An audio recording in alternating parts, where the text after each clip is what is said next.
All right, so how's everyone doing today? So just do a little kind of update on some things here. So you see house behind me here. I've been working on that the last few days, getting that cleaned up and put our stain on the cedar and all that good stuff. So finally finished with that project. So got up this morning and had to start getting the quail ready for the cooler weather. So went out and actually bought some straw, things like that, you know, stuffed the boxes full of straw. It does have covered and enclosed area for the nesting boxes and things, which this straw is just going to help if there's any extra wind blow through. We're looking at some 40s and as our lows over the next few days. Got some rain moving in and things like that, so it's kind of getting us prepared for that. Went out to the bees today and started feeding them more of the 1-to-1 sugar water ratio, just to kind of get them prepared for winter. It doesn't usually get too cold here. The coldest I can remember it getting would be for just a few hours, and it's usually, I think 14 is probably about the coldest I've seen it down in this area. But you know, go ahead and get them prepared anyway. So next spring I'm hoping to do a split on the hives. They were looking really good before that storm came in and kind of devastated the hives a little bit, but the queens have recovered. They're laying and, you know, brooding out, capping the cells and things like that. There's just not been a whole lot of stuff for them to really get their honey back up, because I had to pull the caps off all the honey because they'd gotten exposed to water, and they've got all the cells cleaned up and all. So I've just started putting the sugar water back out here so they can kind of build their stores back up.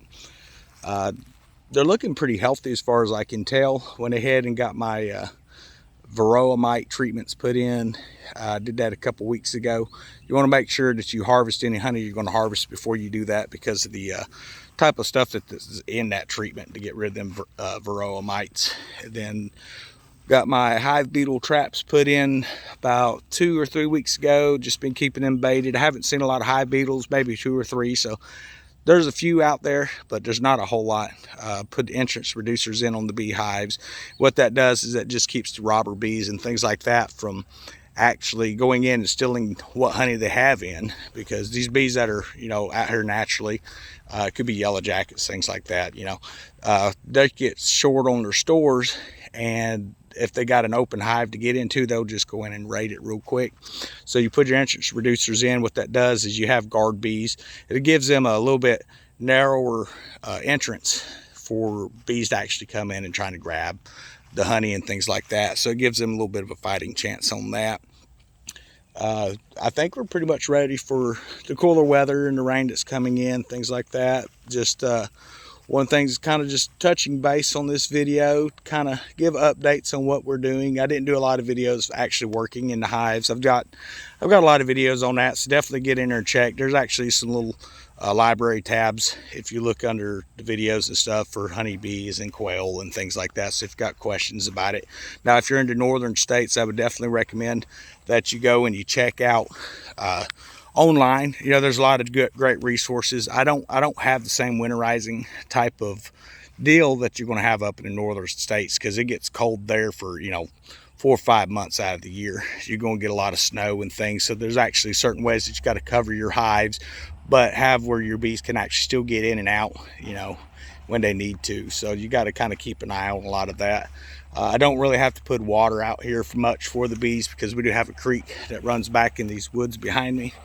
I don't have to worry about trying to keep them water and things like that. We get enough rain. This is kind of a flood zone out here anyway, so any rain builds up. I know we got rain coming in too, so that's going to really help as far as whatever they need to keep them going. But just like any other animal, if you've got bees, make sure you have a water source there. You know, if it's like a bird bath with some marbles and things like that, or rocks or whatever in it, so they actually can get down and get their water without drowning themselves. They have different types of water stations and stuff as well. They're not going to use as much water as, say, you know, a dog or a cat or whatever. But went out to the feed stores today, and if you're keeping care of animals, you know, try to grow your own food for them if you can. You first get started off, especially like it was late in the year. I didn't get a garden put in, things like that, so kind of relying on the food stores at the moment. You know, other than the stuff that's kind of natural around here as well, bugs and stuff like that you can get for your birds or whatever. But everything's looking kind of bleak in the stores. Went by food stores, went by Tractor Supply, checked them out. They don't have a lot of game bird feed. They do have chicken feed. I guess that's a pretty big thing around here. It's not a lot of people doing game birds, big quail, pheasants, and things like that. But you know, there's usually something on the shelves. There wasn't much today. I went by Walmart to pick up a 10-pound bag of sugar for the bees, and just walking through like the bakery aisle and some of the aisles I went through, the shelves are really starting to look kind of empty. So maybe this year, instead of planning out like big parties and stuff like people usually do, just try and stock up on stuff that you're going to need. There's a couple things going around that China is telling their people to stock up for a year and things like that, you know, and they're taking that as signs that there may be wars coming and things. I don't know. You know, I don't really get into that too much, mainly because, yeah, we know at some point there's going to be another war, a world war. We already know that, so I'm not too worried about that kind of stuff. The reason I say I'm not too worried about it is, you know, we live, the Lord's going to take care of us. To die is to gain, because then we're in his presence. So I'm not too worried about that kind of stuff, but definitely, you know, stock up on what you can, just so you got some stuff back for your families and things like that. But without getting too far off base on the videos and stuff, on the quail, I've been hatching out. We finally got our last hatch, half of it hatched. I kind of offset an incubator because I had so many quail coming off at one time. I actually had to load up half the incubator, and then there's like a 4-day gap between half of it and the other half of the eggs. So that first half is hatched. The second half now is due either tonight, I'm figuring probably tomorrow evening, because they're never on time. They don't have calendars in them shells, but you know, they just kind of show up whenever they need to. But that's going to place this right at, I think, I don't want to count everything before it's hatched, you know, because you might have a poor hatch or whatever, but you know, that'll be right at 50, maybe a little over on some of the quail, you know. But right now it's just been kind of a, you know, a go of just getting things stocked up, ready, and trying to keep females, so I still have a really high supply of males. So for typically on a hatch, for every 4 or 5 males, I might get a female. I don't know why it's like that. It's just the way the hatch has been. I've been trying to monitor, you know, what type of egg and stuff like that, egg shapes and temperatures and stuff. But unless you're going and you're actually tagging those little chicks when they're hatched, you're not really going to know, you know, what the shape of the egg or anything, if that even has any bearing on it. I don't know that the shape of the egg has any bearing. Some people say the pointy ones are males, the blunt ones are females, or certain temperatures and humidities. I know that's true with like reptiles and things like that, but with birds, I've not seen that to be true with anything, mainly because I'll try and count out how many's in a hatch based off the pointy or blunt, and then as they actually get old enough, you can clearly see what's male and what's female, and it's not matching the counts. So it's not really something that I don't think you can really determine what it's going to be. If you're going and buying quail at, say, the store, and right now I don't imagine there's going to be anyone selling that. You can still get some eggs online and things like that, but understand if you're going to have them outdoors, you know, you're coming up to the winter months, so they're going to need to be in your house, especially in the cooler states. Here in Florida, we still get, you know, 80 degrees during the day, and at the evenings we're starting to drop down into the 50s now. So I moved the brooder pad out into the I wouldn't really say newborn, because they're kept indoors for several weeks, but the ones that are just coming outside, you know, they have their feathers and stuff, but to help them regulate the temperature at night, I keep a brood pad in there. I did remove it today, mainly because, you know, I don't really have a need for it in that box right now. But you need to be aware that if you've got straw and you've got some sort of a heat source in there, you're probably going to start a fire. It can happen. Might not happen, but it can. So you need to kind of look at what your different types of bedding and things like that are, especially in the winter time. If you're going to try to keep them warm, you can wrap the outside with plastics and things. Try to have some ventilation, but not a lot of airy type of stuff going on with your coops. So my boxes actually have 2 pretty good sized hen houses. Those are actually stuffed, not tight, but loosely with straw. That way they can get in and nest and do what they need to do. And, you know, I'm hoping that's going to help them out. I haven't really noticed any issues as far as them being too cold at night or anything like that. Probably going to go out and put some lights up just to get everybody laying again, because it is nice having those fresh eggs a lot. Some of the birds, they'll stop laying if they don't have that 14 hours of light. If you're wanting to get eggs year round, you're going to have to provide artificial light. Doesn't take a lot of it. Them little solar power things you put up there in your driveway, the little lights they have. You can just get them for like $1 at Walmart. You can get those, put them up around your coop and stuff like that at night, and they'll come on for a few hours and give you what you need as far as lights for outside. That's the cheapest way to do it. I bought a really nice pack because it was like almost $40. These 2 really nice bulbs, supposed to be for outdoors and all that. Got those on Amazon, and after about a month they just quit working. So, and they're non-changeable. You can't change the batteries on it and things like that. So, you know, I would say just go with the cheapest route on something like that. If you're going to go out with a real heavy light, you know, that you plug in and things like that, then you got to run cords and stuff, and then you got the weather elements hitting that. So you kind of got to look at, you know, what it's really worth to you to have those eggs year round. But you will see, like I've noticed, that there's some of the birds, doesn't matter how much light they have, they lay every single day. They lay an egg every day. I don't know why some birds will lay every day where other ones will only lay under certain conditions. It's just the way they are. They're individuals like everybody else. But it's something to look at. If you're looking at wanting to get into quail, I would definitely recommend, if you hatch them out, you're going to need at least, I like to keep a 4-to-1 ratio. Some people say 5-to-1. I have noticed when I keep 5 females to 1 male, there's usually 1 or 2 eggs in an incubator that didn't develop at all, mainly because they wasn't fertilized. But when I keep a 4-to-1 ratio with 4 females to 1 male, I do typically get 100% on my hatch rates, you know, or at least 100% on my fertilization as well. And you know, it's just going to be kind of depending on what kind of space you have and things like that. Some people keep them in pairs. Now, if you've got like bob white quail, which is a type of quail, but it's not the same as Coturnix quail, you can keep those in pairs and they're fine. But this Coturnix quail, if you keep 1 male to 1 female, that male is going to overbreed the female. It's going to damage her. It's going to, you know, eventually it could kill her, you know. So you need to make sure you keep those balances right. I don't spend a lot of time handling the birds and stuff like that. Typically, the only time to get handled is if they're being moved from, you know, one cage to the other, from the brooder out to their cages and stuff. And then I try to maintain, you know, I'll move some females around with a different male to keep them from inbreeding. Kind of move stuff around a little bit, keep the bloodlines going. I'll move them around like that, but that's basically it. You know, you'll see some people carrying them around on their shoulders, or they walk around the yard and the bird follows them around, and that all looks great on a video, but what's really happening, you know, I have no idea. I know I've had a few of them. When you go in, you've always got that one that's he's going to try to fly away, and got one little female that always comes up. You can start to distinguish the individuals based off their feathers and stuff. Open the box up, she's usually waiting, and the first thing she does as soon as you reach in to grab some water or something, just fly up straight at your face trying to get out. You know, a lot of times I'll let her fly on up because they've only got 2 or 3 explosive, almost vertical flights, and then they'll come back down. And once they've got that 3rd one in, you can just walk up and pick them up off the ground.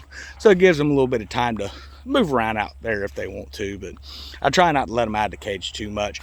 And if you pick them up to vent sex and things, I think I've showed that on here. If not, I'll make another video on it as these other quail are coming up. I've got a few that are, you know, your standard quail. You can tell just by the breastplates what color they are. If they're rusty looking, then they're just usually a male. If they have speckled with light feathers with dark speckles, it's going to be a female. There are a few quail like the Texas A&Ms, the white ones and things like that. You can't tell unless you vent sex them. So the Italian Golds, got some of those. Pretty sure 2 are female, but they're still, I can't really distinguish yet. I'm almost positive they are because I did see the male hopping on them the other day, so they're being breeded. But they're not laying eggs, so you got to kind of determine, you know, do you keep a male in there when they're not laying, or do you just try to get them laying? And it's not too negative either way, as long as they're not being overbred and things like that. But this is just kind of a little update of what we've got going on. I've posted a couple little videos, but I want to take the time to actually discuss what it is that I've been doing with, say, the quail and the bees especially. You know, started this channel off dealing with bees and stuff, and I still enjoy coming out. I don't go into hives as much. They're pretty well established. They're doing their own thing, so I don't bother them as much as used to. I hardly ever go in, and be honest, I might go once a month and go in just to kind of make sure that the queens are laying and things like that. But you know, some people like to go under bees every week. I've noticed that the less I go into them, the better they do. So if you're going to do bees, definitely the way to do it is once you get them established and you know that the queen's staying in there, they've built their hives and things like that, just kind of let them do their own thing. Now if you get where it's winter time or you're in the dearth because it's so hot there's just no plants growing, then yeah, you need to go in once a week. You don't tear down into the hives, you just pull the top off. I don't know if you can see this. Let me get a little closer here. But you can see I've got 2 deep broods, and then I actually have a honey super, which is what they call a medium, on the top. There's 3 boxes there. The 2 lower boxes, those actually have honeycomb in those, and the top one is actually empty. And I've just got the feeder sitting on the top plate, so they come up in the feeder and they get the sugar water and things. But the bees themselves don't have access too much up into the upper area because of the way the feeders are made, so I don't have to worry about stray comb and things like that. So definitely want to go with that type of feeder in hive. It's going to keep your robber bees from coming up to your hives and stealing stuff. But if you leave that bottom open, you're going to have that what they call feral bees or robber bees, which is just your bees out in the wild. They're going to find out, especially if it's a bigger hive than what you have, they're going to decide, hey, that's easy pickings. They're going to come in, they're going to steal all your honey, they're going to steal everything they can out of that hive, and then your bees are going to die over the winter time. So you definitely need to get them at least basically winterized, which is putting your hive reducers back in there, or your entrance reducers for your hives, putting those in. There's 2 settings on those. Usually one of them is usually like inch and a half, and then the other one's usually about 3.5 inches. I've got mine set to the 3 inch just because I do still have some flowers around where they're able to go out and get some pollen and things like that, but they're not bringing a lot of nectar in, is what I've been noticing. And that could just be because of the temperatures. It could be because it's been kind of dry. I'm not really sure. I'm definitely not a flower expert by any means. We've got a lot of goldenrod that was coming up, and a lot of it's actually died out now. You can kind of see some of this taller stuff in behind me here.